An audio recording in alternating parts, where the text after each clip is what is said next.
Buenos días, buenas tardes, buenas noches, allá donde estén. Espero que hayan tenido una hermosa semana, que lo hayan pasado bien, bendecido, a pesar de que haya circunstancias en su día a día que definitivamente les cree un desafío, o bien sea en la casa o en el trabajo, en la universidad, allá donde estén. Porque el Señor es bueno siempre y como decía mi abuela, lo que no mata engorda, o en el caso del Señor, lo que no nos mata nos hace crecer. Y crecer en fe, crecer en confianza y en el amor del Señor. Tenemos una nueva sesión de preguntas y testimonios y a mí siempre me gustan mucho estas sesiones porque me alimentan. Escuchar de ustedes me alimenta a mí y sé que a muchos también de aquellos que luego ven estas sesiones en diferido en YouTube. ¿Okay? Lo que vamos a hacer, vamos a empezar con una oración y tras esta oración habrá una lista que se está formando. Tanto Mary como Majo están formando una lista y vamos a ver cuántos podemos incluir en esta algo más de una hora de tiempo que tenemos juntos en el día de hoy. Así que lo que les pido es que traten de ir lo más al grano posible, tanto en la pregunta y bueno, luego el testimonio. Siempre estar al corriente de que posiblemente si tomamos mucho tiempo le estamos robando el tiempo a otra persona que también pueda querer compartir. Así que siéntense tranquilos a la hora de compartir el testimonio, pero siempre teniendo en cuenta de que no le queremos tampoco quitar el tiempo a otra persona para testificar o para hacer su pregunta. ¿De acuerdo? Así que vamos a empezar con una oración y les invito a todos a orar conmigo.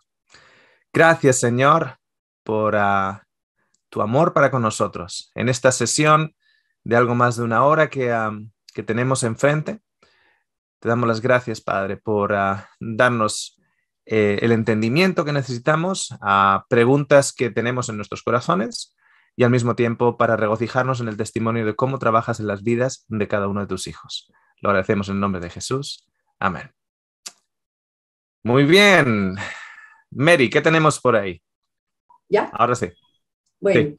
Mi pregunta es la siguiente. En Hebreos 9:4 aparece allí, aparte de la famosa ley, también aparece la vara de Aarón, ¿cierto? Y también aparece la jarra del maná. A mí siempre se me enseñó, pero casi que con fuego, pues, que eso significaba la reforma pro salud. Entonces, las luchas que he tenido para cambiar esos esquemas aquí no han sido fáciles, sí, porque me remuerde la conciencia cuando veo que estoy comiendo algo, pero lo he hecho intencionalmente por decir, es que ya no tengo que sentir esa culpa, ¿sí? Me genera unas culpas grandísimas. El maná representa la reforma pro salud y la vara de Aarón representa la resurrección de los muertos. Eso es lo que se enseña en ciertos círculos. Y se añade a la historia el hecho de que cuando estaban en el desierto y querían carne, el Señor les manda codornices y mientras la codorniz estaba en la boca, pues murieron un montón de ellos con pestilencia. Por lo tanto, eso quiere decir que hay que comer maná, que es de origen vegetariano y no carne, porque lo dice ahí. O sea, primeramente está sacado totalmente de contexto porque es en el mismo contexto histórico donde en Levíticos 11 da una lista de qué animales sí comer. O sea, si fuera eso la intención de decirnos no, hay que ser veganos al respecto, ¿por qué en el mismo contexto nos da una lista de qué animales están permitidos comer, pongámoslo así, están permitidos comer, uno no tiene que comerlos, pero está permitido comerlos, ¿ok? Entonces, esa es todavía, no hay problema, bajo mi punto de vista, cuando el pueblo judío está viviendo bajo el antiguo pacto, con leyes presentadas en el antiguo pacto, etc. El problema es, y Pablo lo trae, cuando cristianos, que se supone que tienen que estar viviendo en el nuevo pacto, que se supone que tienen que estar prestando atención a Romanos 14, donde nos habla del tema de las comidas, que en realidad nos dice que aquellos que tienen poca fe son los que solo comen vegetales, no los que tienen mucha fe, sino los que tienen poca fe. Tenemos que escuchar a Pablo también cuando nos dice que en los últimos tiempos parte de las doctrinas de demonios será que prohíben comer esto y prohíben comer lo otro, etc. Escuchar a Jesús cuando dice que el reino de los cielos no es el comer y el beber. Entender también que en el mismo libro de Hebreos nos dice, en el mismo capítulo 9, que ese antiguo pacto, esos elementos del antiguo pacto está concentrado en qué comidas tomar, qué bebidas tomar, etcétera, que no pueden limpiar la conciencia. Sin embargo, no pueden limpiar la conciencia y ahí está usted de vez en cuando con cargo de conciencia. Con una carga de conciencia porque ha comido esto y porque ha comido lo otro. ¿Okay? Entonces, yo lo explico de esta manera. Me gusta mucho la explicación, explicarlo de esta manera, perdón. Cuando la esclavitud es abolida en Estados Unidos, la esclavitud es abolida, entonces aquellos dueños de esclavos, algunos voluntariamente y otros forzados a dar libertad a sus esclavos, ahora, desde el punto de vista del esclavo, el esclavo es libre y sin embargo no se atreve a subir a un caballo. ¿Por qué? Porque el esclavo, hasta que ocurrió la guerra civil en Estados Unidos y se abolió la esclavitud, no podían subir a un caballo. Un esclavo, un negro, no podía estar sobre un caballo. Así era la ley. Ahora, la esclavitud ya se ha abolido y sin embargo no se suben al caballo. La esclavitud ya se ha abolido y sin embargo había lugares donde antiguamente si no eras blanco anglosajón no podías entrar y ahora sin la esclavitud sigues sin entrar. Porque la barrera ahora no es una barrera física, la barrera es la barrera mental que tiene el esclavo. Y habla a una persona de piel anglosajona y mira para abajo y le llama señor, pero ya es libre. Eso es lo que pasa muchas veces cuando hemos estado expuestos o siendo parte de un sistema farisaico o legalista, que es la alternativa, no la alternativa, perdón, el ataque más fuerte a la cristiandad, el legalismo. Es la salvación por obras. Por lo tanto, de la misma manera que el esclavo ahora es libre y sin embargo no se sube en caballo, o no va a ciertos lugares porque todavía hay ciertos aspectos de entrenamiento, de entrenamiento mental que tienen que ser rotos. Así que vamos dando pasitos a pasitos, pasito a pasito. Como dicen en Argentina, el que se ha quemado con leche hirviendo ve a la vaca y escapa. De la misma manera, a veces se nos han quitado las barreras y se nos ha dicho que tenemos que caminar por fe y por amor a Cristo. Es por eso que no matamos, porque amamos al prójimo. Es por eso que no cometemos adulterio, porque amamos al prójimo. Es por eso que descansamos en Cristo, porque le amamos a Él. Todo eso. Pero a veces la montaña del Sinaí, la tentación de la esclava de Egipto, metiéndonos miedo, metiéndonos culpa, y se nos olvida que el Señor nos limpia nuestras conciencias, que son el mayor ataque en contra de nosotros. El Señor no nos acusa, nos acusamos a nosotros mismos. Así que, Beatriz, ¿Qué haces? Ahora hay un Pregunta. espacio que te escucho bien. Ahora te escucho bien. Bueno, genial, genial. Bueno, la pregunta mía es, no me queda claro por qué Dios acepta la ofrenda de Caín y no la de Adán. Porque de alguna manera la de Caín era el fruto también de su trabajo. Y el cabrito que entrega Abel, ¿no era también parte de lo que él hacía? Bueno, explícamelo, porque no lo entiendo bien. Ya, ok. ¿Me escuchaste? Sí, te escuché. El ser humano, Ah, bueno, genial. ¿me escucha? ¿Me escuchas, no? Ok. Um, cuando hablamos del antiguo pacto y del nuevo pacto, en realidad el nuevo no tiene nada de nuevo y el antiguo no tiene nada de antiguo, sino que es, digamos, de la manera en la cual el ser humano ha ido practicando su limpieza de conciencia, tratando de apaciguar a Dios. Tenemos lo que nosotros llamamos el nuevo pacto, en realidad es el pacto eterno. Dios ha sido misericordioso con el hombre desde la creación. Dios ha sido perdonador con el hombre desde la creación. Sin embargo, en la historia que se nos presenta de Adán y Eva, tiene elementos para explicar de qué manera Adán y Eva no entienden parte del carácter de Dios. Ese nuevo pacto que nosotros llamamos nuevo pacto, en realidad es el pacto eterno que Él siempre ha hecho con nosotros, de amarnos, de perdonarnos, de alzarnos, de mostrar misericordia para con nosotros, etc. Es lo que nosotros llamamos es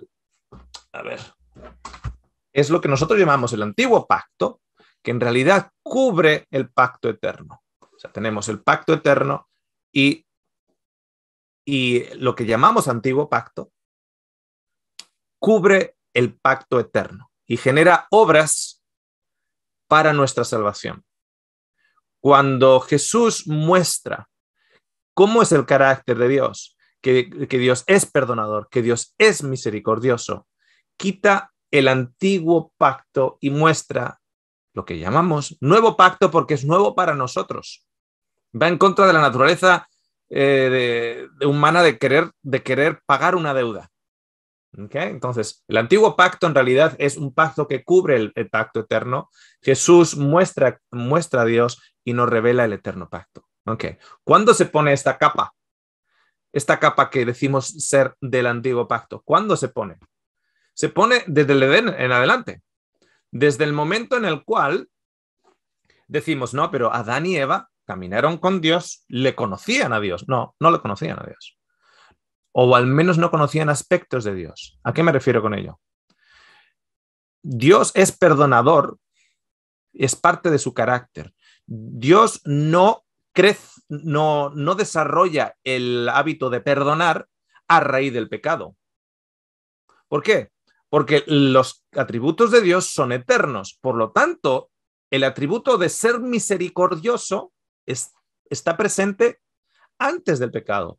El atributo de perdonar está presente antes del pecado. Espera un momentito. Si Dios tiene el atributo de perdonar o es perdón, y si Dios tiene el atributo de ser misericordioso o es misericordia, y si su misericordia dura por siempre y su perdón dura por siempre, ¿cómo se activa, digamos, un perdón? ¿Cómo se activa la misericordia? Cuando alguien necesita misericordia. ¿Cómo se activa el perdón? Cuando alguien necesita perdón. Ok, ¿quién necesitaba perdón y misericordia? En la historia que se nos presenta, Adán y Eva. ¿De qué manera hace Adán y Eva para, digamos, recibir el perdón y la misericordia de Dios? No el pago por lo que han hecho, sino el perdón y la misericordia. No lo hacen. Pues primero, Adán y Eva nunca se arrepienten. Por lo menos no en los escritos esos no están arrepentidos. O por lo menos no van ahí diciendo, perdón, fue culpa mía. Se echan la culpa los unos a los otros. En ese momento se establece esa capa sobre el carácter de Dios que llamamos el antiguo pacto. Caín y Abel están bajo el antiguo pacto.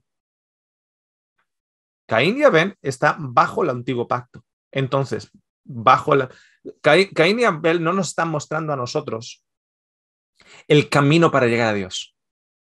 Caín y Abel nos están mostrando el camino que desarrolla cada vez, según va avanzando la humanidad, desarrolla cada vez más a ese sacrificio del animalito de Abel, se añade luego muros, se añade luego para lavarse las manos, se va añadiendo una tienda de campaña, un templo, un altar de oración, se va añadiendo otros ingredientes, pero ya no solo en el judaísmo, sino en Egipto, los sumerios, los acadios, los incas, los aztecas, los mayas. De una u otra manera, todos tienen elementos que han ido, digamos, desarrollándose más allá de simplemente matar a un animal. Entonces, fíjate, Beatriz, que Abel mata a un animal y es como que ha pagado una deuda para con Dios, pero todavía está al este del Edén. No entra en el Edén, no le reconcilia con Dios. ¿Por qué? Porque precisamente el libro de Hebreos nos dice que todas esas cosas no limpian nuestras conciencias. Eso no significa que Abel fuera una mala persona, ni mucho menos. Y no significa también que Caín, precisamente porque su hermano tenía una naturaleza más tierna que él, fuera una de las razones por las cuales le mata. Pero tanto Adán como Eva, tras el pecado y tras el sacrificio de un animalito, no les reconcilia con Dios. De hecho, les echa de la presencia de Dios. Y ese mismo sistema es el antiguo pacto, que no comienza en el santuario, comienza tras el pecado, cuando el ser humano no conoce a Dios, teme a Dios y tiene que, de una u otra manera, se siente que tiene que pagarle a Dios para ser restaurado. ¿Okay? Entonces, Caín y Abel están bajo el viejo pacto. No es el modelo para nosotros a seguir. Nuestro modelo a seguir es Cristo. Muy bien. Mira, Óscar, antes de dar paso a Alejandro, que tiene una preguntita, hay una pregunta de Débora que va un poco en relación con lo que estás diciendo, pero ella no puede activar su micrófono. Entonces la pregunta dice que si Dios no quería la muerte de animales ni ofrendas, ¿por qué vistió a Adán y Eva con pieles de animales? Por si quieres redondear con todo lo que acabas de decir, y luego entonces activa a Alejandro. Ok. La historia de Génesis 1 y Génesis 2 os invito en vuestro propio tiempo a verla paralela con ciertos símbolos en Ezequiel 28. Si tenéis tiempo, del 28 al 33, capítulos 28 al 33, por poneros un ejemplo. ¿Okay? Por poneros un ejemplo, porque allá hay como 4 o 5 capítulos, del 28 al 33. Cuando veis del 28 al 33, veis elementos del Edén en Ezequiel, del 28 al 33. Uno de los elementos que veis es el siguiente. Cuando describe a Lucifer, a ver si lo encuentro rápido y así lo leemos juntos. En el 28, por ejemplo, fijaros que cuando describe a Lucifer, lo describe perfecto en el Edén. No perfecto en el cielo, perfecto en el Edén. A ver, versículo 14 en Ezequiel 28. Tú, querubín grande, protector, yo te puse en el santo monte de Dios, allí estuviste en medio de las piedras de fuego, te paseabas. Perfecto eras en todos tus caminos desde el día que fuiste creado hasta que se halló en ti iniquidad. A causa de la multitud de tus contrataciones fuiste lleno de iniquidad y pecaste, por lo que yo te eché del monte de Dios y te arrojé de entre las piedras del fuego, oh querubín protector. Se enalzó tu corazón a causa de tu hermosura, corrompiste tu sabiduría a causa de tu esplendor. Yo te arrojé por tierra delante de los reyes, te pondré para que miren en ti. A ver, ¿qué es? Perdón, versículo 12. Estaba mirando y dice, ¿dónde está lo del Edén? Versículo 12, ¿ok? Antes de ello dice, hijo de hombre, levanta endechas sobre el rey de Tiro. Y luego nos dice quién es el rey de Tiro, que es ese querubín protector.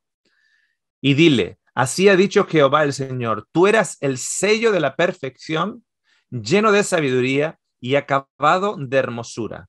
En Edén, en el huerto de Dios, estuviste. De toda piedra preciosa era tu vestidura, de comerina, topacio, jaspe, crisolio, berilo, oro. Los primores de tus tamboriles y flautas estuvieron preparados para ti en el día de tu creación, tú querubín grande, protector, etc. ¡Ay, ay, ay, ay, ay! Ezequiel no nos dice que estaba perfecto allá en el cielo, sino que estaba perfecto ¿dónde? En el huerto del Señor. Además nos dice en Edén y le dice, no, pero es el Edén en el cielo. No, nos dice en Edén en el huerto. Nos lo clarifica. Pero es que eso no es lo que nos han dicho. Ya nos han dicho que Apocalipsis 12 hubo guerra en el cielo, Satanás luchó contra Miguel y fue sacado del cielo. Ya, cuando tú miras Apocalipsis 12 no está hablando de un tiempo allá en el pasado, está hablando después de la cruz. Mirad el contexto de Apocalipsis 12, está hablando de que una mujer estaba embarazada, dio un bebé, ese bebé fue atacado por el dragón y ese bebé fue llevado al cielo. Es la ascensión de Jesús.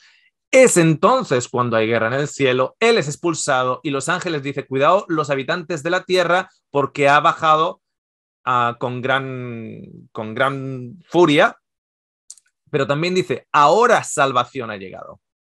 Está hablando de la época de la cruz, no de la creación allá en el cielo de él.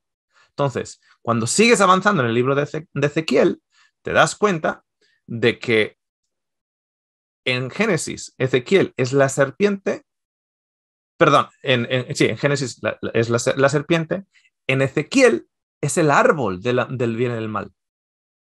Es el lucero, no solo es el lucero querubín, sino que sigues leyendo en Ezequiel, el capítulo 30, 31, 32 y 33, y resulta que le da otro atributo, le da otro símbolo. El símbolo que le da es el árbol del bien y del mal, es Lucifer.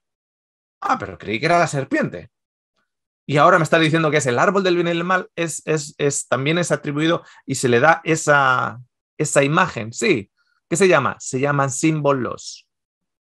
Se llama simbología. En esa simbología, tanto Génesis como otras partes en la Biblia que se refiere a ello, nos amplía esa simbología. Nos quedamos con el símbolo, nos quedamos con lo que nos están diciendo. Entonces, aquí tenemos a Adán y Eva que no confiesan su pecado, se echan la culpa el uno al otro, la culpa la tiene el otro, la tiene el otro, la tiene el otro. Entonces Dios les da es como que Dios les da a ese tipo de nueva teología que no surge de Dios, surge de ellos, surge del ser humano, el ser humano tratando de cubrirse a sí mismo sus propias vergüenzas.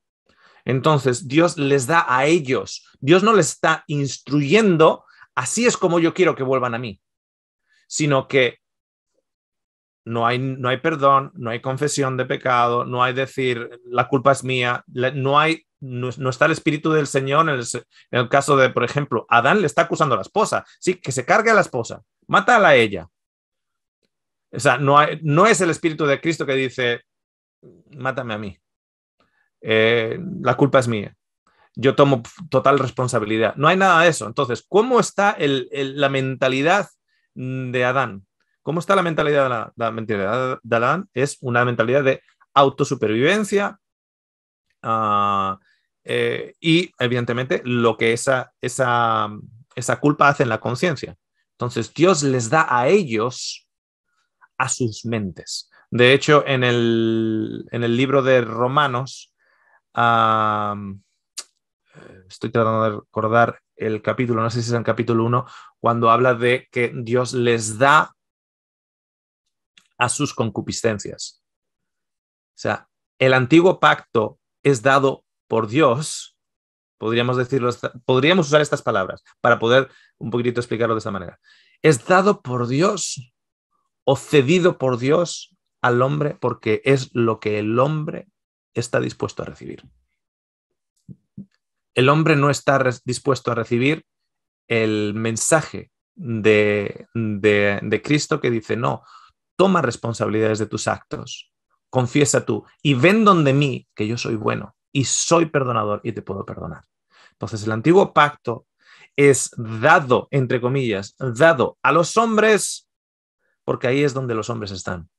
Es de la misma manera que no hay un ángel que le para a Eva para que no coja de la fruta. No, nadie le para a Eva de coger de la fruta. ¿Por qué? Porque se le da a sus concupiscencias. Aunque quieres hacerlo, hazlo. Es por eso que a lo largo de la historia Dios no para guerras. ¿Por qué Dios no para guerras si es un Dios de paz? Y no para guerras. No para guerras precisamente por eso. Porque somos tan obcecados en nosotros mismos, somos tan tirados para adelante, que a veces, como ocurre con los padres con sus hijos, a veces los padres tienen que ver cómo el hijo se golpea de frente contra un muro de ladrillos porque es la única manera de que puedan aprender. Entonces, ¿cuál es el muro de ladrillo en el cual el ser humano se va a golpear una y otra vez hasta que aprenda la lección? El antiguo pacto. Muy bien. Y podemos genial. decir, no, Dios se lo ha dado. Dios no se lo ha dado. Dios les ha dejado que se golpeen en él. Perfecto. Bien, voy a habilitar entonces a Alejandro, ¿vale? Que tenía una preguntita. Solicitar para reactivar Perfecto. el audio. Hola Alejandro, Hola. ¿cómo estás? ¿Tienes una pregunta? ¿Cómo estás, Oscarcito? ¿Cómo andás vos? ¿Todo bien? Muy bien, muy Bueno, me bien, alegro. siempre bien. Me alegro, me alegro. Bueno, quería hacerte una pregunta porque estoy realmente desconcertado después de haber seguido tu webinario y todos los estudios que vos has hecho por Zoom. Y la pregunta tiene que ver con respecto a la guerra entre Ucrania y Rusia, ¿no? Es una guerra que, salvo los rusos y los norteamericanos, nadie se la esperaba. Ni siquiera Ya. Europa se esperaba eso. Pensaban que eran unos movimientos así de entrenamiento que daba. En virtud de esto que te quiero decir y sabiendo y lo que me enseñaron dentro de los seminarios de Apocalipsis, la pregunta puntualmente tiene que ver con Estados Unidos, en Apocalipsis 13:11, donde dice, después de esto vi una bestia que subió a tierra y tenía 2 cuernos y bla, bla, ¿no? Siempre se le atribuyó a Estados Unidos, ¿no?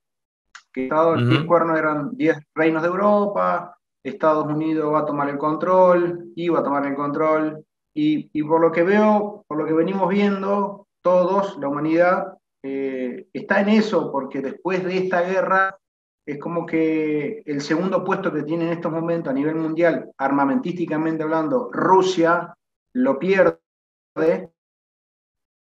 Estados Unidos va a tomar el control mundial, incluso muchos especialistas que no tienen nada que ver con la religión y demás, Estados Unidos va a caminar que en el billete de $1, que siempre se dijo esto, Estados Unidos va a controlar la política, la religión y la moneda, ¿no? Ahora, dicho todo esto y para ponerlo en contexto, mi pregunta es, que acá viene mi nebulosa, mi niebla, ¿qué papel juega Estados Unidos en las profecías siguiendo los webinarios y todo lo que vos has dicho, todo lo que nosotros nos has enseñado, expuesto de este nuevo Dios y de que los actores que están no son tan así? ¿Me explico? Ya. Ok, bueno, primeramente, gracias Alejandro. Primeramente comentar lo siguiente.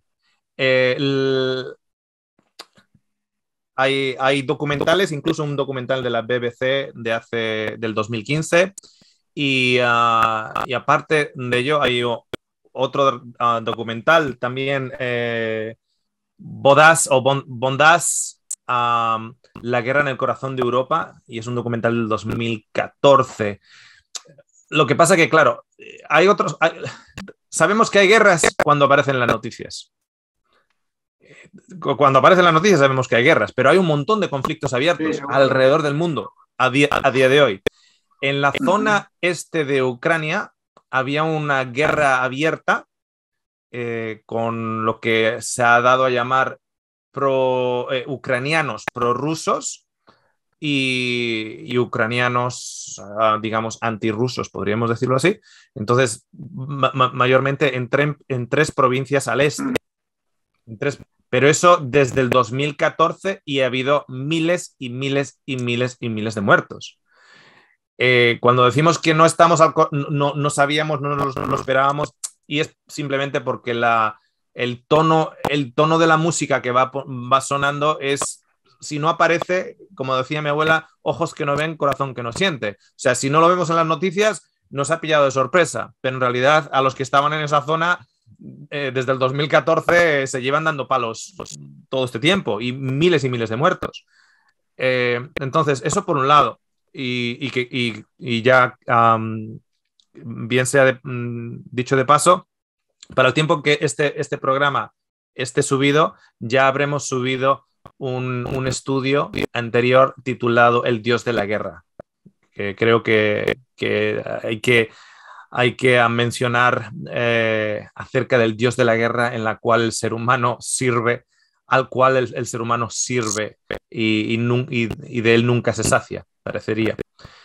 En los seminarios de Apocalipsis dejamos claro que el identificar a la segunda bestia como Estados Unidos está muy forzado, está tremendamente forzado. ¿Cómo identificar la primera bestia a una denominación o a una religión en sí? Está tremendamente forzado. Pero simplemente para hablar de la segunda bestia y Estados Unidos, Estados Unidos no nace en una tierra desierta. Hay como más de 30 millones de indígenas y más de 300 lo que se llaman naciones de lo que conocemos como los indios norteamericanos, pero que no eran indios, que eran nativos aborígenes americanos, podríamos decir así, nativos de esa tierra. Es un despropósito el decir que esa tierra estaba vacía. Primero, además, porque lo que conocemos a día de hoy como Estados Unidos, también Florida, Texas, la California, etcétera, estaba además lleno de muchos españoles, aparte de los indígenas, como pueden ser los navajos, los cherokees, los apaches y muchísimas más. Es un despropósito decir que estaba vacío, sí, tal vez, pero viene de... Disculpa.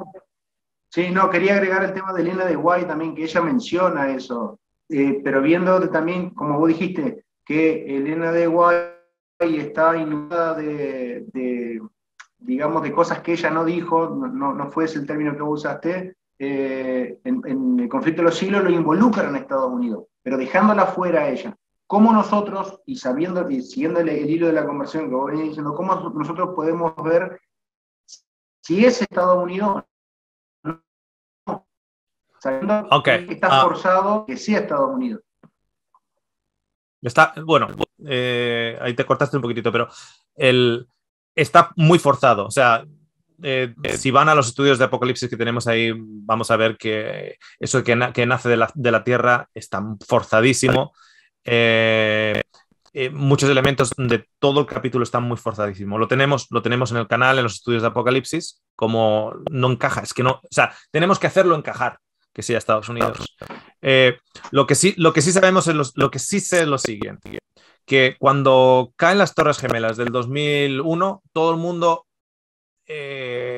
que están en ese tipo de frecuencia, de tratar de mapear los últimos eventos, tratar de poner un mapa en los últimos eventos, ya identifican las dos torres gemelas y todo el mundo son expertos en las dos torres gemelas, aparecen referencias que pueden también medio forzarse para lo de las torres gemelas, etc. Aparece el tsunami en el 2004 y ya, claro, se aparece una frase de que en los últimos tiempos van a haber tsunamis, vale, pues ya estamos en los últimos tiempos. Crisis económica el 2008, el 2015 lo del medio ambiente y todo el mundo, cuando digo todo el mundo me refiero a todo el mundo los que están tratando de mapear los últimos eventos.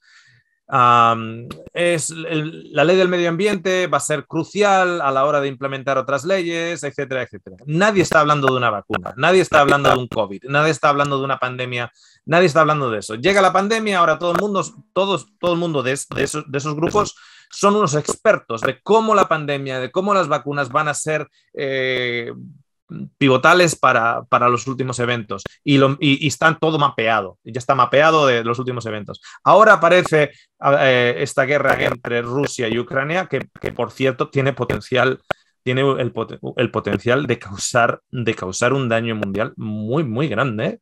No es por meter miedo a nadie, pero que tiene potencial muy feo. El potencial muy, muy feo. Y ahora todo el mundo de ese grupo van a tratar de mapear cómo esto incluye, ¿no? Entonces, lo que esto da evidencia es lo siguiente, que aquí nadie sabe lo que está pasando y que estamos dibujando los mapas y redibujando los mapas según los eventos están pasando. Está clarísimo, porque nadie está hablando de Rusia y Ucrania hace 5 meses atrás, de aquellos que nos están mapeando de cómo el COVID y la vacuna va a ser todo. Y antes del COVID y la vacuna, todo era mapear cómo la ley del medio ambiente va a ser la ley que va a catapultar otras leyes, etcétera, etcétera. Aquí nadie tiene idea de lo que está pasando. Aquí vamos según va soplando el viento.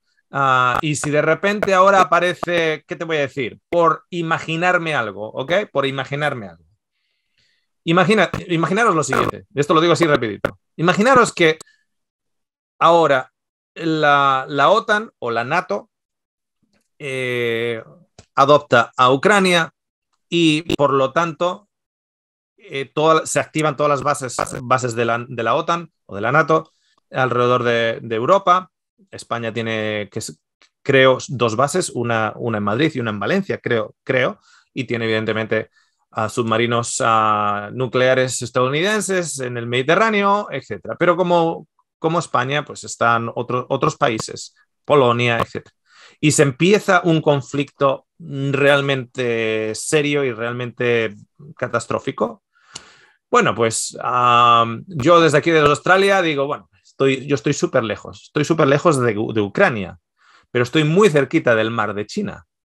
Y en el mar de China hay un país pequeñito que se llama Taiwán y una ciudad que se llama Hong Kong, que China lleva tiempo queriendo recuperar para China. Así que China dice, bueno, mientras están pegando por allá, yo voy a entrar en Taiwán y voy a entrar en Hong Kong. Por decir algo, ¿eh? Por decir algo. No estoy mapeando nada.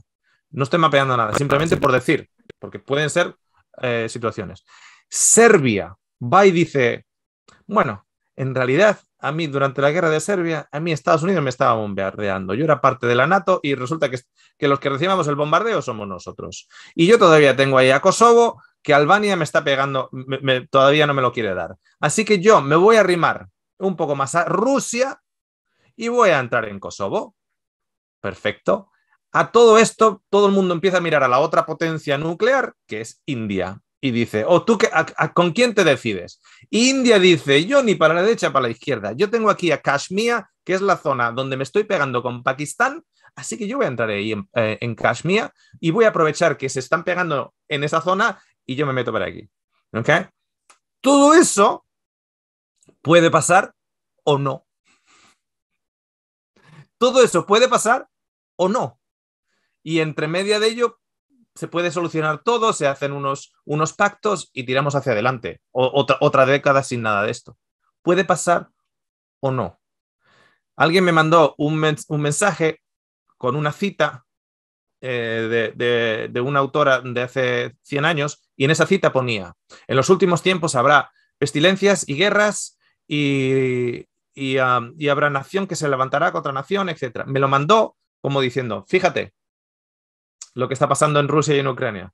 Así que yo le mandé de vuelta de Jesús en Lucas 21, pero esto ya lo ha dicho Jesús. Pero ¿sabes lo que también ha dicho Jesús?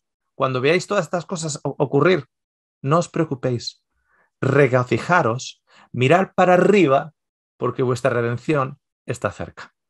Así que a día de hoy, Alejandro, creo que nadie tiene idea, primero, de lo que realmente está pasando en estos conflictos, porque hay mucha propaganda de guerra en ambos lados, por todos los sitios. Aquí, por ejemplo, en Australia, no puedes acceder a la televisión, que antiguamente no, hasta hace 2 semanas no tenías problema para acceder, que es RT, que es Russia Today. No puedes acceder a Russia Today. A mí igual me interesa saber qué les están diciendo a los rusos, pero no solo una parte de la ecuación. Entonces, nadie sabe realmente todos los detalles. Y sobre todo cuando hablamos de Europa, hay muchos conflictos que llevan años y siglos, guerras culturales, etc. Entonces, es muy complicado el tema para que ahora empiecen a surgir expertos por todos los lados. ¿Qué estoy haciendo yo? Yo estoy mirando y observando. ¿Me voy a caer de la silla si China entra en Taiwán en las próximas semanas? Voy a decir, y esto no me lo esperaba nadie. No. No me voy a sorprender. Si China entra en Taiwán ahora, aprovechando la coyuntura que se está creando en Europa, no me va a asombrar. Si Serbia entra en Kosovo, no me va a asombrar. Si se reaviva el conflicto entre India y Pakistán por Kashmir, no me va a asombrar para nada. Para nada. Y si no pasa, tampoco me va a asombrar. Y si todos nos damos las manos en el campeonato de fútbol de Qatar este año, a final del año, tampoco. Porque el ser humano anda así, como borracho en un bar. En el primer momento te odio, al siguiente momento te pone el brazo en el hombro, te dice, eres mi mejor amigo. Así está el ser humano. Voy a solicitar a Verónica Larroca, que tenía una pregunta. No, tengo una pregunta que hace unos días estuvimos hablando con algunas compañeras bereanas y bueno, y hay un tema que me venía haciendo ruido y estos últimos días se me aclaró un poco, pero quería que vos me reafirmes un poco esta idea que venimos repitiendo tanto tiempo y a mí ya me venía haciendo ruido hace bastante, esta expresión Ajá. de Jesús me limpia con su sangre, la sangre de Cristo me limpia, la sangre de Cristo nos redime. Bueno, esa frase que muchas veces hemos escuchado. A mí siempre me hacía un poco de ruido, la verdad que no me hacía sentir muy bien esa expresión. Y bueno, estudiando estos últimos, y con vos, estos hebreos también me aclaró mucho. Veo que realmente ese ruido, ese chirrío que yo escuchaba tenía un fundamento. Podemos afirmar entonces que esta expresión no está, que no sé si decir no está bien, que no corresponde a Dios, digamos, que no es de Dios. La expresión lleva un contenido, o se asume que significa algo. La misma expresión se le ha atribuido un significado. Y el significado es precisamente la expresión, se le ha dado el significado a esa expresión bajo el antiguo pacto, en el cual la sangre de ese corderito, de una u otra manera, vicariamente me está limpiando a mí, de la misma manera que, por ejemplo, el sumo sacerdote no podía entrar en el lugar santísimo porque él era pecador. Por lo tanto, él mataba a un animal y ahora ya podía entrar en el lugar santísimo. ¿Por qué? Porque ya no era pecador. Y claro, ya no se trata de mirarlo desde el punto de vista científico. Se trata de verlo como diciendo, ok, ¿cómo si ese hombre añade otro pecado a toda la lista de pecados, que es matar a un inocente? Claro. Ahora sí, o sea, ha añadido, voy a coger a este corderito que es inocente, que no me ha hecho a mí nada. Yo soy pecador, pero lo que voy a hacer es, voy a añadir otro pecado al mío, que va a ser asesinato a un inocente simplemente, no porque me lo vaya a comer, no, simplemente porque voy a transmitir mis pecados a ello. Entonces, ¿de qué manera se transmiten los pecados de un lado a otro? por telequinesis, ¿por qué? ¿Por homeopatía? ¿De qué manera se acaba de pasar esos pecados que están en la conciencia de ese sumo sacerdote hacia el Cordero? Sí, Y luego eso le permite entrar sin pecado o limpio dentro del lugar santísimo. Esos procesos rústicos, los podremos llamar así, procesos rústicos, son los que luego cuando decimos la sangre de Cristo me limpia, seguimos todavía con la mentalidad del antiguo pacto. ¿Okay? Es todavía con la mentalidad del antiguo pacto. Entonces, en los dos estudios que tenemos de la intencionalidad del libro de Hebreos y luego en particular del capítulo 9 de Hebreos, que los tenemos subidos en el canal, mostramos cómo el autor de Hebreos está hablando a su audiencia donde su audiencia está. Su audiencia está en el antiguo pacto y a ese antiguo pacto han incluido a Cristo como un objeto nuevo, de la misma manera que en el hinduismo no tienen problemas de aceptar a Jesucristo. O sea, tú vas a ciertos países de la India y tú le presentas a Jesús, que Jesús obraba milagros, que es hijo de Dios, que etcétera, etcétera, te lo aceptan en 5 minutos. Claro, si han aceptado a 1000, uno más, han aceptado a 1000 dioses, uno más, no pasa nada. Entonces, en el antiguo pacto, tú aceptas un tipo de estructura y ahora te hablan de Jesús y tú aceptas a Jesús y sustituyes a Jesús por el corderito. Y sustituyes a Jesús por el sumo sacerdote. Y sustituyes a Jesús.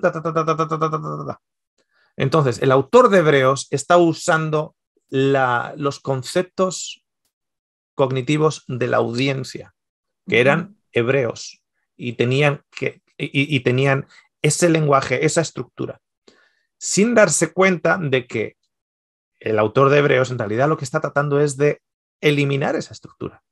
Pero para eliminarlo hay que poner cargas de dinamita no a 20 kilómetros de esa estructura, sino dentro de esa estructura. Entonces, ¿cuál es la carga de dinamita que el autor de Hebreos está poniendo en esa estructura? Entra en el altar y pone una carga de dinamita, que es Cristo. Va al sumo sacerdote y le mete en el bolsillo una carga de dinamita, que es Cristo. Va a todos los lugares y va poniendo cargas de dinamita. Esa carga de dinamita es Cristo, para que al final, cuando el amor de Dios sea manifestado en el corazón de ellos, ¡boom!, lo único que te queda es Cristo. Y la estructura colapsa. Entonces, hay que ver en la progresión de los argumentos, cuando se usa, por ejemplo, la sangre que limpia, hay que mirar a quién le está hablando y qué lenguaje está usando para la audiencia. Pero si nosotros tenemos que, de una otra manera, pagar la deuda para ser perdonados, eso no es perdón, eso es cancelar una deuda. Bien sea la deuda pagándola yo o bien sea alguien pagándola por mí. Sigue siendo por obras, en este caso no las mías, sino por obras, las obras de Cristo. Sigue siendo por obras. ¿De qué manera la misericordia y el amor de Dios están manifestados cuando lo único que estamos haciendo es balanceando las cuentas de una deuda? Eso lo entiende bien aquellos que saben que tenían una deuda que no podían pagar y esa deuda ha sido perdonada. Sí. Los que no lo entienden siguen trabajando por obras para ser apreciados, amados, queridos, perdonados por Dios, sin darse cuenta que en realidad nunca se van a sentir perdonados porque ellos mismos no están buscando su perdón, están buscando cancelar la deuda. Muchas gracias. Muchas gracias, Verónica. Vamos a habilitar entonces ahora nuevamente aquí a Nicoleta. Reactivar el audio. Nico, ahí está. Hola.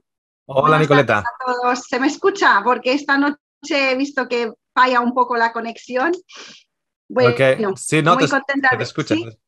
Fenomenal. Sí. Muy contenta de veros a todos otra vez y tener la posibilidad de hablar y de hacer preguntas. Como ya has mencionado un tema de simbología, quería empezar por ahí. En Apocalipsis se dice que no vamos a poder comprar y vender los que no tengan el símbolo de el sello. ¿Eso es, sí. es literal o es símbolo, o sea, se toma como un símbolo. Y entonces, en el resto de la Biblia, ¿cuándo leemos y interpretamos que es literal y cuándo es un símbolo y le tenemos que dar un significado? Y Okay. mi segunda pregunta, la voy a formular ahora, es referente al Espíritu Santo. Es una tercera persona a la cual vamos a ver cuando Jesús va a venir, como vamos a ver al Padre, vamos a ver al Hijo, vamos a ver una tercera persona que es el Espíritu Santo, o el Espíritu Santo no es algo visible, no tiene forma, cuerpo. Porque a veces nos dice que nosotros los adventistas pensamos como los católicos en la Trinidad, y yo no sé si somos igual, pensamos de la misma manera o eso es diferente, lo interpretamos de otra manera. ¿Tú cómo lo ves? Gracias. Ok, muy bien. Vamos a, fíjate, primero, en el libro de Apocalipsis es simbólico prácticamente en todos los detalles. Juan entra en visión. O sea, está entrando en visión. Y al entrar en visión, muchas de las cosas, o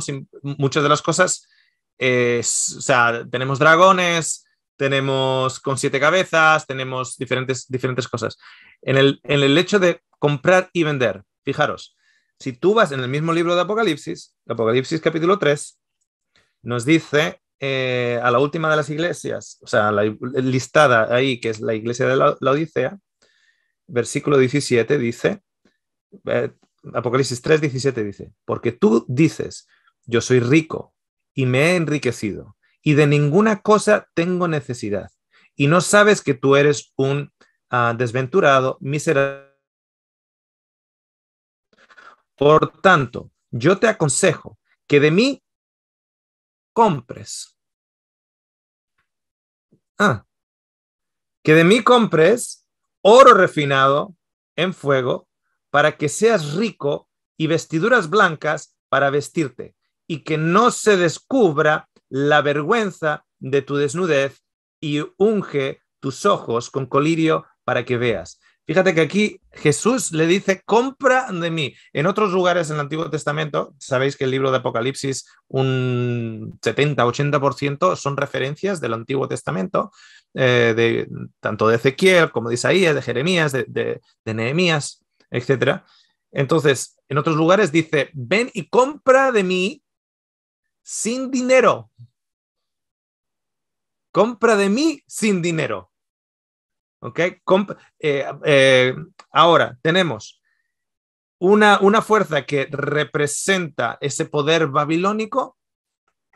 Cuando miras en el capítulo 18 de Apocalipsis, fíjate lo que vende. En Apocalipsis 18, cuando describe lo que cae cuando cae Babilonia, habla de ay, la gran ramera, dice que los mercaderes de la tierra lloran porque nadie hace ya negocio de todas estas. Versículo 11, Apocalipsis 18:11 dice, y los mercaderes de la tierra y hacen lamentación sobre ella porque ninguno compra más sus mercaderías. O sea, por un lado Jesús está diciendo, compra de mí, y por otro lado Babilonia vende algo. Fijaros lo que vende. Mercadería de oro, de plata, de piedras preciosas, de perlas, de lino, etc. Cuando tú vas simbólicamente con cada uno de estos artículos, simbólicamente te manifiestan un montón de cosas. Por ejemplo, tiene mercadería de oro, de plata, de piedras preciosas, de perlas. Empiezas a ver cómo el Señor nos va a vestir con perlas. Empiezas a ver de cómo nuestra fe es refinada como el oro. Empiezas a ver cómo la palabra es como el oro y la plata. La palabra del Señor es como el oro y la plata. Empiezas a ver la simbología de el lino fino, que también vende Babilonia. Y como el lino fino, incluso en el mismo libro de Apocalipsis, es la justicia de los santos, que Cristo nos viste con ella. Pero Babilonia también te la vende. Babilonia también te vende su justicia. Pero fíjate que también te vende púrpura. el color púrpura es la amalgamación entre el azul y el rojo. El azul en la Biblia simbólicamente representa la ley y el rojo significa la limpieza de los pecados a través de la sangre de Cristo, que cuando tú la juntas, el púrpura es la vestidura de los reyes. Y resulta que en la Biblia nos dice que nosotros vamos a ser sacerdocio real. De hecho, nos dice de Lucifer que será puesto a los pies de los reyes. Esos reyes vestidos en púrpura. ¿Okay? Pero ¿sabes qué? Babilonia también te lo vende. Te vende la púrpura, te vende la escarlata, etcétera, las especias. Te vende todo lo que te puedan. Fíjate lo último que te vende. Te vende hasta las almas de los hombres, en el versículo 13. Te vende hasta las almas de los hombres. Babilonia te vende religión. Babilonia te vende justificación por tus pecados. Babilonia te vende oro, plata, etc. Y si compras de Babilonia, tú te vas a creer que encima eres rico y que no te falta de nada, porque Babilonia te vende de todo lo que tú necesitas. ¿Qué necesitas? Religión, te la vendo. ¿Qué necesitas? ¿Una doctrina? Te la vendo. Te vende todo. ¿Qué nos dice Jesús? Compra de mí oro refinado. Compra de mí vestiduras. O sea, todo lo que Babilonia te vende, Jesús también te lo vende. ¿Pero cómo te lo vende Jesús? Sin precio y sin dinero. Entonces, es una carga simbólica. Es una carga simbólica. Cuando nosotros nos estamos concentrando en el anticristo, alguien que pueda estar viviendo o en la Casa Blanca en Estados Unidos, o alguien que pueda estar viviendo en el Vaticano, o alguien que pueda estar viviendo en el Oriente Medio, en Israel o lo que sea, se nos olvida que el anticristo que tenemos que encontrar es el anticristo que vive en nosotros y lo miramos todas las mañanas enfrente del espejo. La simbología tiene que llegar al punto en el cual tenemos que aplicarlo a nuestra vida, no allá en el Oriente Medio, sino a nuestra vida. El libro de Apocalipsis está lleno de simbología. Entonces, cuando vemos que es una parábola, sacamos los mensajes, los diferentes mensajes que se pueden extraer de una parábola. Cuando estamos viendo un libro en el cual ya la persona, antes de comenzar con la narrativa del libro, te está diciendo que está entrando en visión, pues va a haber un montón de elementos que son simbólicos, un montón de elementos simbólicos. Entonces, cuando vemos que tenemos que entender el libro en su contexto, si es un libro histórico, si es un libro de la guerra. Si es un libro de la guerra, tenemos que ver que hay una carga propagandística también, y eso ocurre también en primera de Crónicas, segunda de Crónicas, primera de Reyes, segunda de Reyes, primera de Samuel, segunda de Samuel. Cómo se recuentan las historias de las guerras. Siempre va a haber propaganda, va a haber cositas ahí que van a tener su propaganda, barriendo para casa, etc. Entonces, cuando vemos libros filosóficos, como por ejemplo Eclesiastés, entendemos que el mensaje es filosófico. Cuando vemos, por ejemplo, poemas en el libro de Salmos, entendemos también ese aspecto poético. Entonces, tenemos que identificar cada sección según lo que la sección tienda. Cuando vemos que Juan nos está relatando y Jesús fue de aquí a aquí, bueno, eso no es simbólico, fue de aquí a aquí.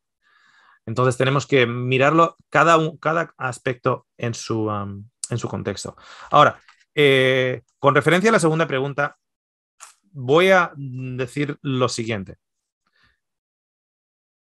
El Espíritu Santo, según las mismas palabras de Cristo, el trabajo del Espíritu Santo es testificar de Jesús, no del Espíritu Santo. Y con ello, ¿qué quiero decir? Cuando yo dedico 95% del tiempo en tratar de discernir la persona del Espíritu Santo, si es persona literal o si es una fuerza, un soplido o lo que sea, si 90% estoy concentrándome ahí, es 90% que no me estoy concentrando en Cristo.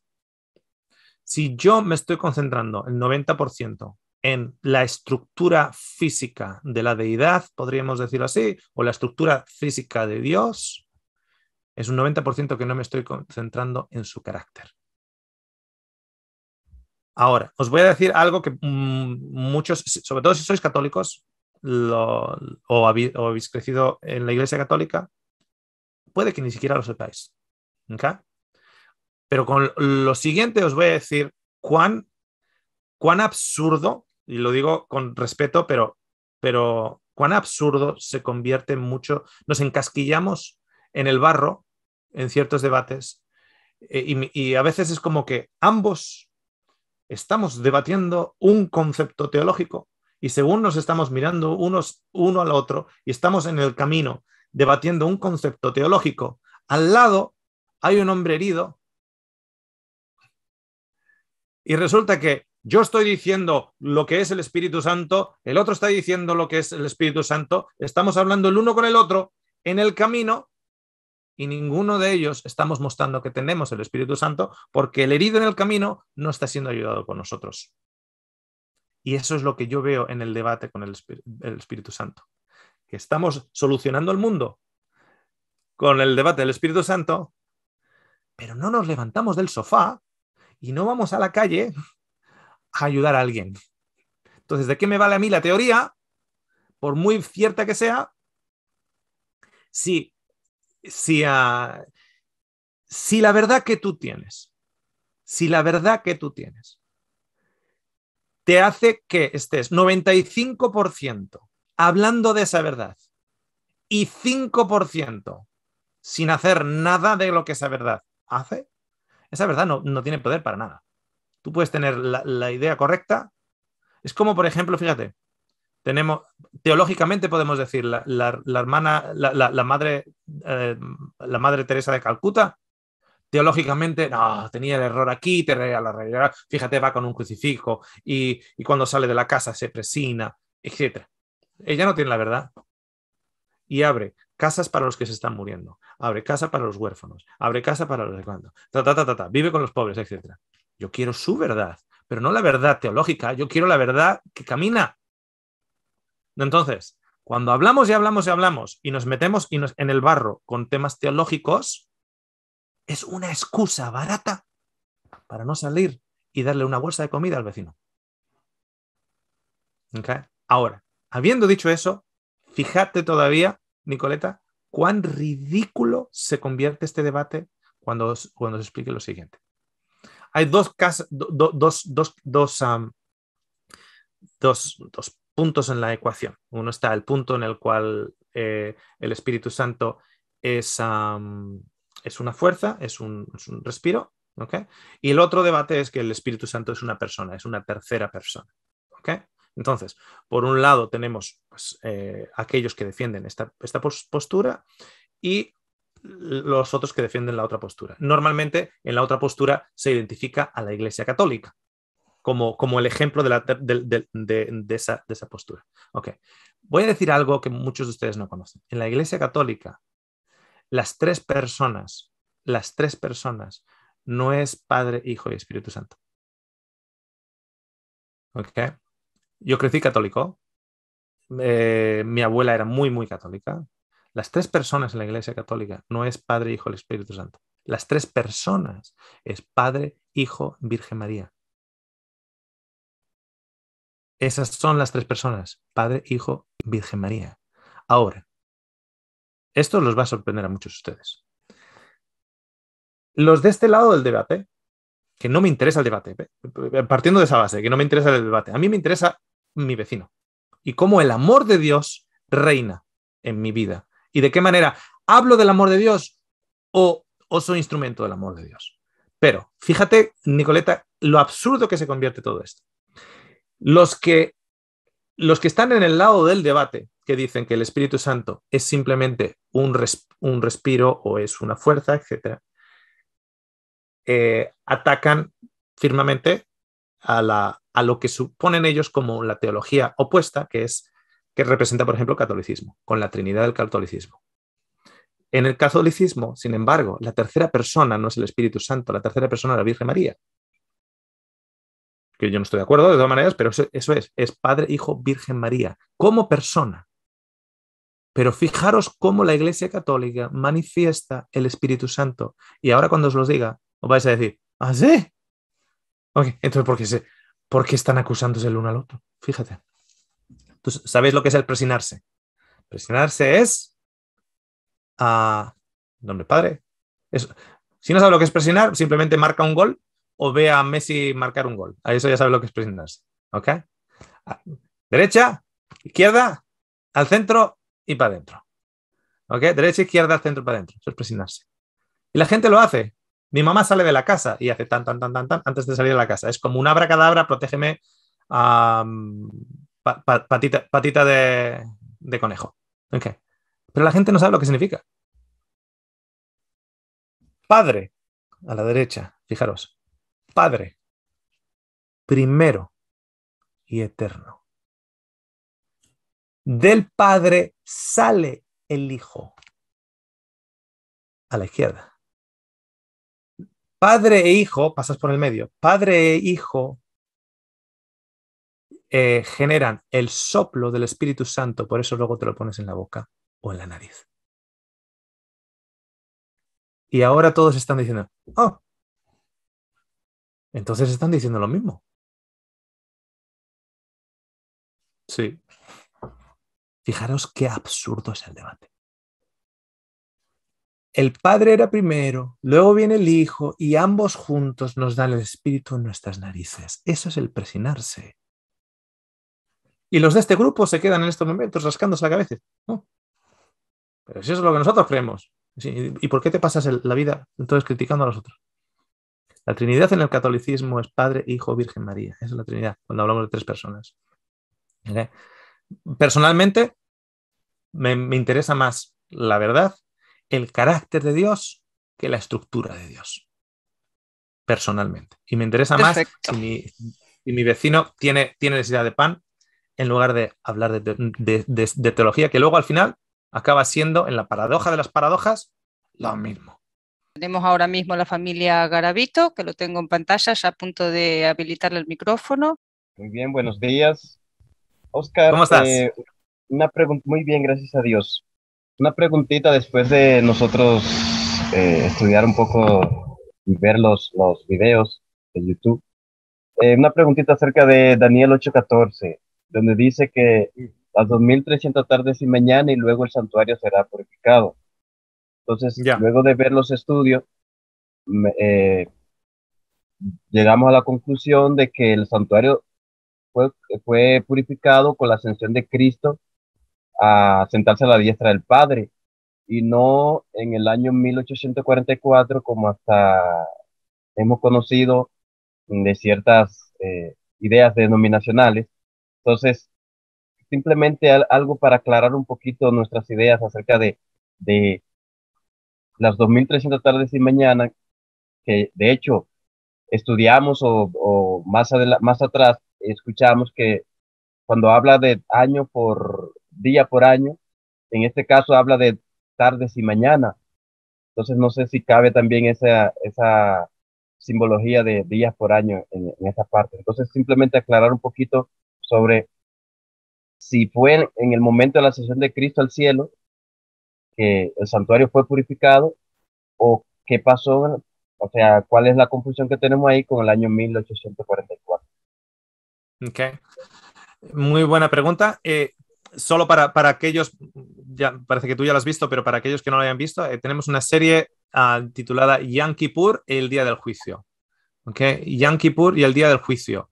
Son tres presentaciones, precisamente cuando hablamos de Daniel 8, hablamos de la limpieza del santuario, hablamos de la teoría de 1844 y cómo surge esa teoría, cuál es el contexto histórico y los elementos que hacen que esa teoría pues, no tenga suficiente base bíblica para ello. ¿Okay?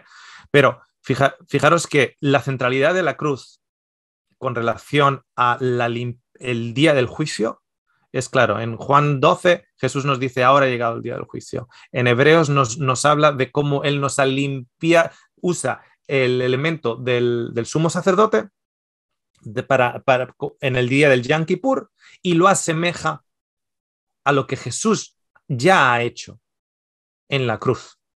de que ya ha limpiado, pero no un santuario físico, sino nuestras conciencias. O sea, va sustituyendo los elementos con las realidades, podríamos decirlo así, va sustituyendo, ¿ok? De la misma manera, hay elementos en Daniel 8 que cuando habla de 2300 días y mañanas, esa expresión días y mañanas, tiene la representación o está unido en el lenguaje del santuario con el sacrificio, perdón, tardes y mañanas, con el sacrificio de tarde y el sacrificio de mañana, que son los sacrificios, porque se nos está hablando, todo el proceso nos está hablando del santuario. Entonces, en ese proceso, cuando habla de tardes y mañanas, se está hablando de un sacrificio de tarde, un sacrificio de mañana. ¿Cuándo se corta todo eso?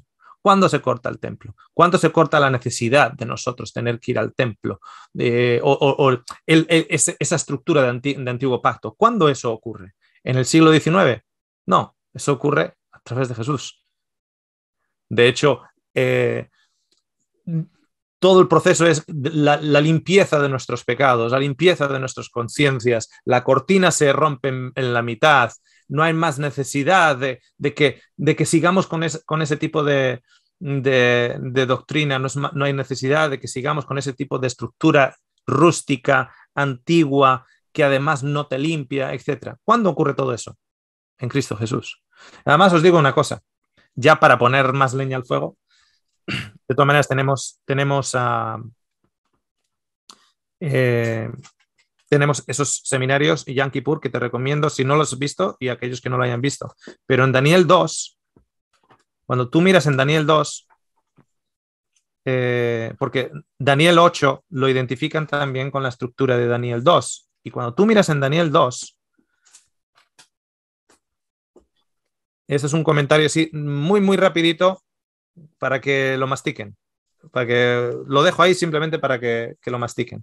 En Daniel 2 dice, el versículo 39 dice, y después de ti, o sea, habla de que hay una imagen y está el oro, la plata, el bronce, el hierro y luego el hierro con el hierro Barro con barro con hierro. Ok, ahora te voy a hacer a ti la pregunta.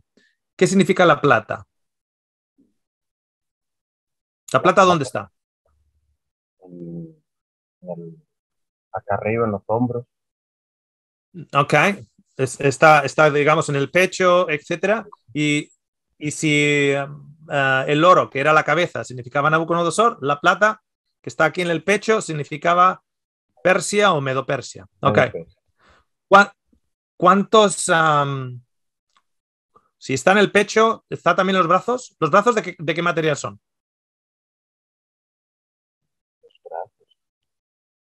Sí, ¿de qué material son los brazos? Pregunta trampa. ¿De qué material son los brazos? Pues debería ser de plata.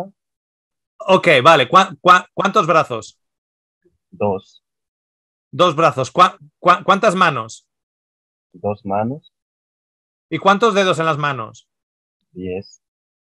Ok, ¿por qué no decimos que hay 10 reinos que siguen a Babilonia? ¿Por qué no decimos que 10 reinos? ¿Y por qué si sacamos 10 reinos de los dedos de los pies y no sacamos 10 reinos de los dedos de las manos? Ahora fíjate, cada material significa un reino y fíjate, después de ti se levantará otro reino inferior al tuyo y luego un tercer reino de bronce, el cual dominará sobre toda la tierra. El cuarto reino será fuerte como el hierro. No nos dice que son 2. Es un reino. Bueno, pues son 2 piernas. Sí, pero es un reino. ¿Por qué? Porque el número de reinos no está calculado por el número de extremidades o falanges. Está calculado por el número de materiales. El material te dice el reino. Es un reino. Sí, son 2 patas, son 2 piernas, pero es un reino, el reino de Roma. ¿Ok? El cuarto reino será fuerte como el hierro. y como el hierro desmenuzará y rompe todas las cosas, desmenuzará y quebrantará todo. Y ahora fíjate, el versículo 41. Y lo que viste de los pies y los dedos, en parte de barro cocido de alfarero y en parte de hierro, será un reino dividido. Es un reino, pero que está dividido en el sentido de que más habrá en él algo de fuerza del hierro, así como viste otro mezclado con barro cocido. Y él lo repite en el 42 y dice, y por ser los dedos de los pies en parte de hierro y en parte de barro cocido, el reino será en parte fuerte y en parte frágil. ¿No te dice 10 reinos? Te dice un reino. No te está hablando de Europa aquí, ¿eh? Aquí no te está hablando de los 10 reinos de Europa. No dice reinos, dice reino, porque cada material indica un reino. Ahí va. Ya me ha tirado también Daniel 2. Tiene razón.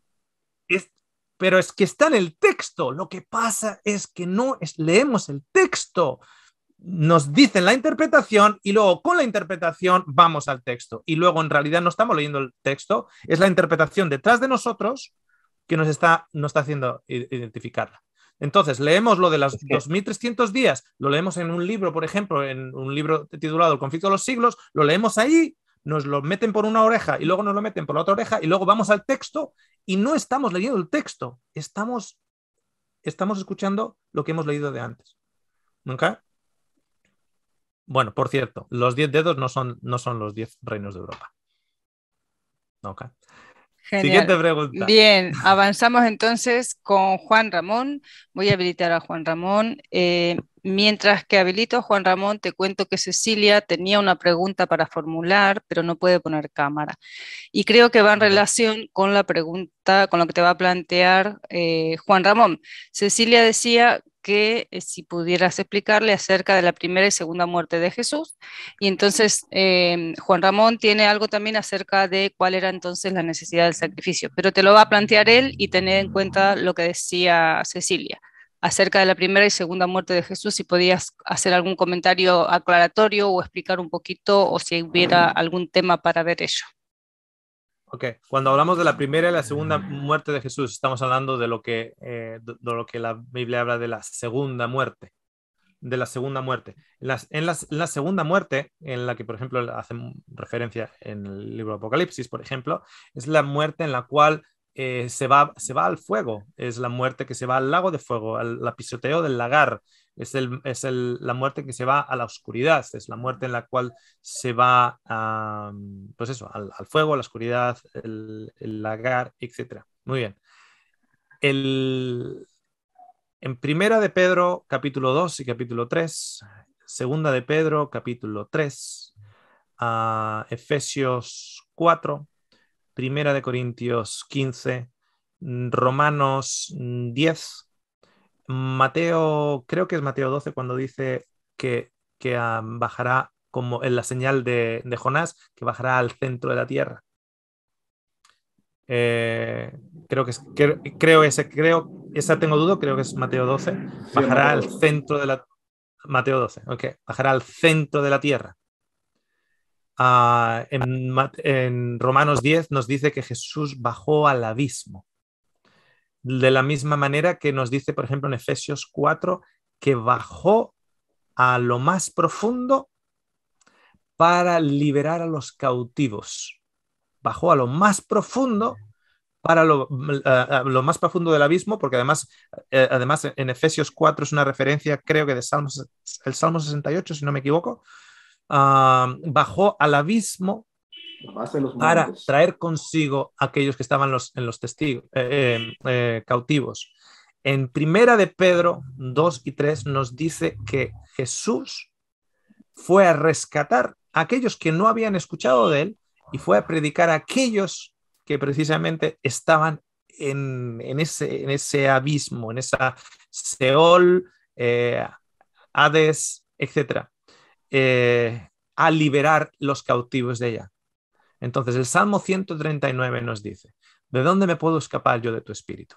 Si estoy en el cielo, tú estás ahí. Si estoy en las profundidades del abismo, tú estás ahí.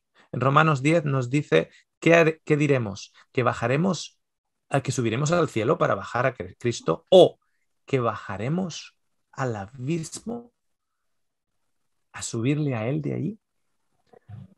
Hasta en la segunda muerte de Cristo, Él va a esas profundidades del abismo, podríamos decirlo de esta manera. Va a donde, o sea, imagínate una mina, y en esa mina hay gente que está enterrada en esa mina, en esos pasadizos de la mina, unos en 500 metros, otro hay 10 a 1000 metros, hay 3 a 2000 metros y hay uno a 3000 metros de profundidad. ¿Cuál es la segunda muerte de Jesús? Jesús no baja hasta los 1000 metros o a los 2500 metros y haya gente allá abajo a la que Jesús no llegó. ¿Okay? Entonces, la segunda muerte de Jesús es precisamente en las profundidades de la tierra, simbólicamente hablando, me refiero, allá donde el ser humano haya caído o vaya a caer lo más bajo posible. Para que cuando aquellos que sean tirados en el lago de fuego, aquellos que sean pisoteados en el lagar, aquellos que sean tirados a las profundidades del abismo, cuando lleguen a las profundidades del abismo, ¿sabes quién va a estar ahí? Jesús. Porque Él va a llegar a lo más abajo que el ser humano va a llegar. Él llegó a lo más abajo que el ser humano va a llegar. Eso es la segunda muerte para el ser humano y fue la segunda muerte para Jesús. Porque Él es como un quitanieves, unos que va de abajo para arriba. Entonces coge al que está a 3000 metros de profundidad y lo tira para arriba. Y luego a los que están a 1000 metros y los tira para arriba. Porque Él empieza desde lo más profundo de las profundidades del abismo y tira toda la humanidad para arriba. Esa es la segunda muerte de Jesús. Ok, tenemos... ¿Quién era? Me decías... Ahí. Juan Ramón. Sí, hola. Juan Ramón. Sí, de Santo Domingo, República Dominicana. Bueno, yo tengo... Normalmente siempre yo estudio la Biblia y muchas veces me formo interpretaciones que no las he visto. Y así como muchísimas, la mayoría de las cosas que hoy entiendo de la Biblia la he aprendido en los seminarios también. O sea, es uno de los pocos casos en los que yo estoy casi de acuerdo casi con todo. Por ejemplo, lo que dijo el joven hace un momentito, la pregunta sobre Daniel 8, yo tengo una interpretación completamente diferente. O sea, yo no lo veo para nada relacionado con el cielo. Para mí eso es algo que tiene que ver con la tierra y que tiene que ver con la guerra de los macabeos, y esa es la purificación del santuario. Pero bueno, la pregunta es sobre Jesucristo. Y aquí yo me preguntaba esto y hace varias semanas quería preguntarle a usted. Pero en ese tiempo, entiendo que Dios me ha guiado ya en esta semana por un camino para entender un poco el asunto. Pero quiero ver la opinión suya para contrastar y para no tener, ¿verdad? Obviamente no podemos tener toda la verdad. Entonces, ¿por qué Jesús muere? La pregunta. O sea, ¿por qué es necesario el sacrificio de Cristo? Porque ciertamente Dios nos perdona. Eso lo hemos llegado a entender, eso lo hemos podido ver. Lo hemos podido ver por la palabra y lo hemos podido ver por el Espíritu. Jesucristo no perdona a las personas cuando muere. Jesucristo perdona a toda persona con la que se encuentra. Todo aquel pecador con la que Jesucristo se encuentra, Él le ofrece el perdón. Entonces, siendo así, el sacrificio de Cristo, me quedo pensando, no es para perdón. Aunque la palabra dice que es para perdón de pecado, pero no me hace sentido. Digo, no es para perdón, porque eso es lo que pienso, porque Dios no necesita que Cristo muera para Él perdonarme. Entonces, entonces digo, ¿cuál es el uso? ¿Cuál es la función del sacrificio de Cristo? ¿Por qué Cristo muere? Bueno, antes de la respuesta, le voy a dar más o menos una idea de por dónde el Señor me ha llevado. Lo primero que el Señor me ha llevado es que una cosa es perdón de pecado y otra cosa es ser libre del pecado. Y que en este cuerpo no podemos ser libres. O sea, en este cuerpo que yo tengo hoy no puedo ser libre del pecado. Entonces eso me lleva a lo de la primogenitura. O sea, cómo Cristo es primogénito. Cómo es que hay un linaje escogido, cómo que hay un nuevo linaje. y me lleva al Génesis Adán, como Eva sale de Adán, ¿verdad? Y es carne de la carne de Adán y es sangre de la sangre de Adán. Y como Jesús nos dice a nosotros luego, si no comes, y yo entiendo, si no participas de mi carne y de mi sangre, ¿verdad? No puedes ser mi discípulo. Entonces, eso me ha llevado a pensar en que cuando Jesús dice que se va y que nos preparará morada, si yo me voy os prepararé morada, ¿verdad? Me hace pensar que esa morada es lo que se está refiriendo a cuerpos y que esos cuerpos son el cuerpo basados en el cuerpo de Cristo, en la carne y la sangre de Cristo. Así como Eva sale de Adán, nuestro nuevo cuerpo salen de la carne y la sangre de Cristo. Pero ese cuerpo, ¿verdad? Es entonces porque Dios no es, entiendo yo que Dios no es ese cuerpo. O sea, Dios no, digo que no es ese cuerpo en el sentido de que Dios, todo lo que es Dios no es ese cuerpo, aunque Jesucristo es Dios, ¿verdad? Entonces, bueno, no lo voy a seguir avanzando, pero más o menos usted entiende por dónde que voy. Dígame usted, a ver, ¿qué usted Solo una nota a lo último que has comentado. Evidentemente, las moradas, el que todavía no haya cogido el hecho de que las moradas son precisamente ese cambio de mortalidad a inmortalidad. En segundo de Corintios 5 nos dice que este tabernáculo, que se quiere quitar de este tabernáculo para ponerse en el tabernáculo eterno, etcétera. O sea, esas moradas es precisamente esa vitalidad divina. Ahí está mi perrita ladrando. Esa vitalidad eterna, inmortal. ¿Okay? Llegó el vecino enfrente y mi perrita es siempre la alarma de la casa. Okay. Entonces, con relación al primero, ¿cuál es la necesidad del sacrificio de Dios? O sea, de Jesús. Como necesidad, ninguna. Ahora, ¿cuál es es inevitable? Bueno, si tú tiras si tú tiras a alguien en un pozo de barro, ¿es inevitable que esa persona se embarre? Sí. Pues si haces que Jesús venga para mostrarnos la verdad. Jesús no vino aquí para morir, Él vino para mostrarnos la verdad. Al mostrarnos la verdad del carácter de Dios y quitar nuestros pecados. ¿Cómo quita nuestros pecados? Entendiendo que si Dios me perdona, entonces yo voy a aceptar su perdón y mis pecados son quitados. Cuando tú mandas a Jesús a un lugar lleno de hombres que adoran al Dios de la guerra, que adoran al Dios de la carne, que adoran al Dios de la contienda, al egoísmo, al Dios del dinero, al Dios del poder, del egoísmo, etcétera, etcétera, etcétera, etcétera, es tarde o temprano. Lo sorprendente es que aguantara 33 años. Eso es lo sorprendente. Porque aquí no es gente santa que habilita el sacrificio de Jesús para el perdón de nuestros pecados. Aquí son gente corrupta, traidores, con deseo de poder, con deseo de... Si todos fueran como María Magdalena, si todos tuvieran el carácter de María Magdalena, Jesús no hubiera muerto. Porque para morir, Jesús tenía que estar expuesto al odio del ser humano, a la sed del poder del ser humano, a la traición del ser humano, a la codicia del ser humano. ¿Es la codicia lo que le mata a Cristo? ¿Es la rabia lo que le mata a Cristo? ¿Es la sed de poder de otros lo que mata a Cristo? ¿Es la traición de Judas lo que le mata a Cristo? ¿Es el miedo de Pilatos lo que le mata a Cristo? Todas esas cosas matan a Cristo. Cristo no es un grupo de gente que dicen: alabado sea el Señor, nos ha mandado acá el enviado. Gracias te damos por tú presentar tu sacrificio para con nosotros. Con dolor en nuestro corazón vamos a ponerte en la cruz y vamos a matar. Eso no ocurre. Tú fíjate que cuando en la parábola de estas personas que son arrendadores de un terreno, manda siervos, el dueño de ese terreno, y lo matan. Al final dice: mandaré a mi hijo para que tal vez a mi hijo escuchen Jesús fue enviado aquí para que nosotros escuchemos, no para que nosotros le matemos. Cuando llega el Hijo, con la esperanza del Padre, y tal vez a mi Hijo lo escuchen, ¿qué hacen?